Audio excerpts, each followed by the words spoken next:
ટ્યુશનમાં જાઉં છું તેમ કહીને ઘરેથી નીકળેલી કિશોરીની ભેસ્તાનમાં આવેલ ટ્યુશનના 4 માળેથી નીચે પટકાતા મોત. પરિવારે હત્યાની શંકા વ્યક્ત કરી.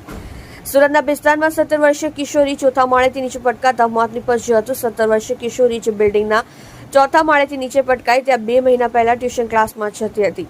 આજે તે અહીં શા માટે આવી હતી અને કઈ રીતે ઘટના બની તે એક રહસ્ય છે.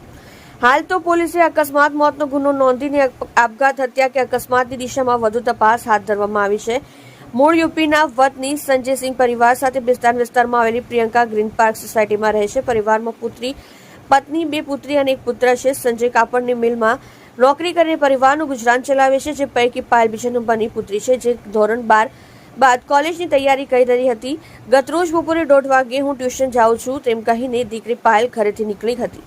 દરમિયાન તે વિસ્તારમાં આવેલા સિસ્કા પ્લાઝાના નામના બિલ્ડિંગ પર પહોંચી હતી અને ત્યાંથી ચોથા માળેથી નીચે પટકાઈને મોતને ભેટી ગઈ હતી.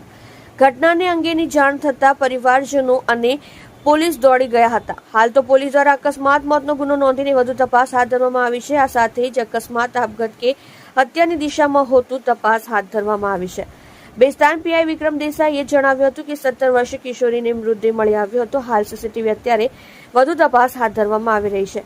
પેનલ પોસ્ટમોર્ટમ કરવા માટે હોસ્પિટલ ખસેડવામાં આવ્યો છે. પરિવાર દ્વારા પણ આક્ષેપો કરવામાં આવ્યા છે. તે બાબતે પણ તપાસ કરવામાં આવી રહી છે. માથા અને શરીરના ભાગે ઈજાના નિશાનો મળી આવ્યા છે. હાલ અકસ્માત મોતનો ગુનો નોંધી વધુ તપાસ કરવામાં આવી રહી છે.